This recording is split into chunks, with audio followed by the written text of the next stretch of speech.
Guys main കണ്ടന്റിലേക്ക് വരുന്നതിന് മുമ്പ് Diego Jota എന്ന് പറഞ്ഞിട്ടുള്ള ഫുട്ബോൾ ഫാൻസിനൊക്കെ വളരെ സുപരിചിതനായിട്ടുള്ള ഒരു താരമാണ്. ലിവർപൂളിൻ്റെയും പോർച്ചുഗലിൻ്റെയും താരമാണ്. അദ്ദേഹം ഇന്നലെയാണ് മരണപ്പെട്ടത്. അപ്പോൾ ഇന്നലത്തെ വീഡിയോസ് ഞാൻ 2 വീഡിയോസ് ഒന്നിച്ച് ഷൂട്ട് ചെയ്തുകൊണ്ട് പിന്നെ അതിനുള്ളൊരു സമയം കിട്ടിയിട്ടില്ല.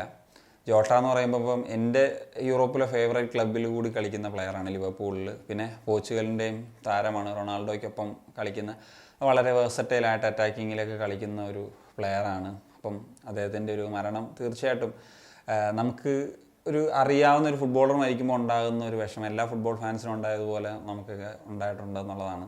അതും അദ്ദേഹത്തിൻ്റെ ഒരു കരിയറിൻ്റെ ഒരു ഏറ്റവും നിർണായക ഒരു സമയത്താണ്. അതായത് ലിവർപൂളിനൊപ്പം കഴിഞ്ഞ വർഷം, അതായത് കഴിഞ്ഞ സീസണിൽ പ്രീമിയർ ലീഗും സ്വന്തമാക്കി, ഇപ്പം നേഷൻസ് ലീഗ് പോർച്ചുഗലിനോടൊപ്പം സ്വന്തമാക്കി. അദ്ദേഹത്തിൻ്റെ പേഴ്സണൽ ലൈഫിൽ നോക്കുന്ന സമയത്തും അദ്ദേഹത്തിൻ്റെ കല്യാണം കഴിഞ്ഞിട്ട് ഇപ്പം ഏതാണ്ട് ഒരാഴ്ചയോ മറ്റൊക്കെ ആയിട്ടുള്ളൂ. അങ്ങനത്തെ ഒരു സമയത്താണ് അങ്ങനെ ഒരു കാർ ആക്സിഡൻറ്റിൽ അദ്ദേഹത്തിൻ്റെ സഹോദരനും മരണപ്പെടുന്നൊരു സാഹചര്യത്തിലേക്കൊക്കെ വന്നത്. എനിവേ, ഇന്നത്തെ വിഷയത്തിലേക്ക് വരുന്ന സമയത്ത് ആദ്യത്തെ കാര്യം, കേരള ബ്ലാസ്റ്റേഴ്സിൻ്റെ റൈറ്റ് വിങ് റോളിലൊക്കെ കളിച്ചിരുന്ന 2 വിങ് റോളും കളിക്കും. പക്ഷേ ബ്ലാസ്റ്റേഴ്സ് റൈറ്റ് വിങ്ങൊക്കെ ആയിട്ടാണ് കളിച്ചിട്ടുള്ളത്. 24 വയസ്സുകാരനായിട്ടുള്ള സൗരവ് മണ്ഡൽ ബ്ലാസ്റ്റേഴ്സുമായിട്ട് വേർപിരിയുന്നു. കോൺട്രാക്റ്റ് എക്സ്പയർ ആയിട്ട് ആണ് അദ്ദേഹം വേർപിരിയുന്നൊരു സാഹചര്യത്തിലേക്ക് വരുന്നത് എന്നുള്ളതാണ്. അപ്പം കഴിഞ്ഞ സീസണിൽ അദ്ദേഹത്തിന് KBFC മാച്ചസ് ഒന്നും കിട്ടിയിട്ടില്ല. സീസണിൻ്റെ ഇടയിൽ അദ്ദേഹം ഗോകുലം കേരള FC ലോണിലും പോയിരുന്നു. ഗോകുലത്തിലും വലിയ ഓപ്പർച്യൂണിറ്റീസ് കിട്ടിയിട്ടില്ല. വളരെ കുറഞ്ഞ മിനിറ്റുകൾ, ഏതാണ്ട് 140 മിനിറ്റോ മറ്റോ ആണ് കളിച്ചിട്ടുള്ളത്. അതിൽ നിന്ന് അദ്ദേഹത്തിന് ഗോൾ കോൺട്രിബ്യൂഷൻസും ഇല്ല എന്നുള്ളതാണ്. 140 മിനിറ്റ് എന്ന് പറഞ്ഞാൽ വളരെ കുറഞ്ഞ മിനിറ്റ്സ് ആണ്, നമുക്കറിയാം.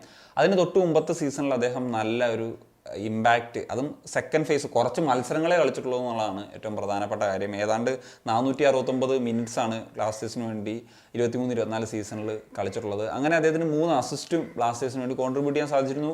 അദ്ദേഹം, ഞാൻ മുമ്പ് പലപ്പോഴും പറഞ്ഞിട്ടുള്ളതാണ്, ആ 3 അസിസ്റ്റിന് അപ്പുറത്തേക്ക് അദ്ദേഹത്തിൻ്റെ, കാരണം ഒരുപാട് ബിഗ് ചാൻസ് അദ്ദേഹം ക്രിയേറ്റ് ചെയ്ത് മിസ്സായി പോകുന്ന സാഹചര്യങ്ങളൊക്കെ ഉണ്ടായിട്ടുണ്ടായിരുന്നു. അപ്പം ഒരു ഇമ്പ്രസ് ചെയ്യിച്ചിട്ടുള്ളൊരു താരം തന്നെയായിരുന്നു. കഴിഞ്ഞ സീസണിലും ഒരു റൈറ്റ് വിങ്ങിൽ പ്ലെയേഴ്സൊക്കെ പോയ സമയത്ത് ഒരു ഓപ്ഷൻ എന്ന നിലയിൽ അവിടെ ഉണ്ടായിരുന്നെങ്കിൽ റൈറ്റ് വിങ്ങിൽ ഒരു പ്ലെയറായിട്ടൊക്കെ നമുക്ക് ഉപയോഗിക്കാമായിരുന്നു. കാരണം ആ ഒരു പൊട്ടൻഷ്യൽ കാണിച്ചിട്ടുണ്ട്. ഒരു ബാക്കപ്പ് ഓപ്ഷൻ എന്ന നിലയിൽ നമുക്ക് വലിയ തെറ്റില്ല എന്ന് പറയാൻ പറ്റുന്ന പ്ലെയർ തന്നെയായിരുന്നു. പക്ഷേ നമ്മൾ ലോണിൽ വിടുകയാണ്. എനിക്കറിയത്തില്ല, മേ ബി അദ്ദേഹം ഇപ്പം മാനേജ്മെൻറ്റ് സൈഡ് അല്ലെങ്കിൽ ഈ സ്പോർട്ടിംഗ് സൈഡൊക്കെ നോക്കുന്നവരുടെ ഒരു ഫേവറേറ്റ് ഏജൻസിയിലെ പ്ലെയർ അല്ലാത്തതുകൊണ്ടായിരിക്കാം, മേ ബി, എനിക്കറിയത്തില്ല.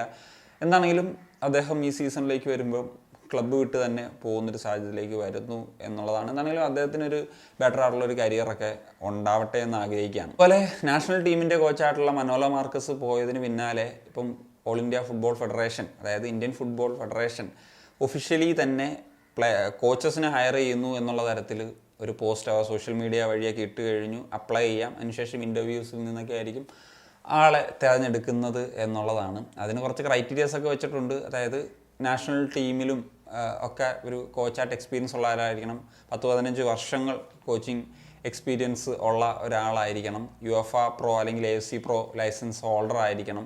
ഇങ്ങനെയൊക്കെയുള്ള കുറേ ക്രൈറ്റീരിയാസൊക്കെ, ഒരുപാട് ക്രൈറ്റീരിയാസ് ഉണ്ട്. അതിൽ ഞാൻ ഏറ്റവും പ്രധാനപ്പെട്ടതാണ് പറഞ്ഞത്. അപ്പോൾ അതിൽ നിന്ന് ആ ഒരു ക്രൈറ്റീരിയ ഇതുള്ളവരായിരിക്കണം അപ്ലൈ ചെയ്യേണ്ടത്. അതിനുശേഷം ഇൻ്റർവ്യൂസിൽ നിന്നൊക്കെ ആയിരിക്കും ആളെ തിരഞ്ഞെടുക്കുന്നൊരു സാഹചര്യത്തിലേക്ക് വരിക. എനിവേ, ഈ ഒരു മാസത്തിൽ തന്നെ ഒരു തീരുമാനത്തിലേക്ക് എത്തണം എന്നാണ് ഞാൻ ആഗ്രഹിക്കുന്നത്. കാരണം അറ്റ്ലീസ്റ്റ് പ്ലേയേഴ്സിനെയൊക്കെ എങ്കിലും ചെക്ക് ചെയ്യാനും ഒക്കെ ഉള്ളൊരവസരം ഇപ്പം ഡ്യൂറൻ കപ്പും ഒക്കെ നടക്കാൻ പോവുകയാണല്ലോ അടുത്ത മാസത്തിലേക്ക് വരുമ്പോൾ. ഒരുപാട് ലാഗ് എടുപ്പിക്കാണ്ട്, എല്ലാത്തിൻ്റെയും ലാഗ് എടുപ്പിക്കാണ്ട് ചെയ്യുക. പിന്നെ ഞാൻ ആഗ്രഹിക്കുന്നത് ഇന്ത്യൻ കണ്ടീഷൻസ് അറിയാവുന്ന, ഇന്ത്യൻ പ്ലേയേഴ്സിനെ അറിയാവുന്ന, നമ്മുടെ പ്രശ്നങ്ങൾ വെച്ചിട്ട് ഏത് തരത്തിൽ നമുക്ക് കോൺട്രിബ്യൂട്ട് ചെയ്യാൻ പറ്റുമെന്ന് ഒക്കെ മനസ്സിലാക്കുന്ന ഒരു കോച്ചായാൽ നന്നായിരിക്കും എന്നുള്ളതാണ്. നമുക്ക് കാത്തിരിക്കാം. ഇവരൊക്കെയാണല്ലോ തീരുമാനങ്ങളൊക്കെ എടുക്കാനായിട്ട് പോകുന്നത്.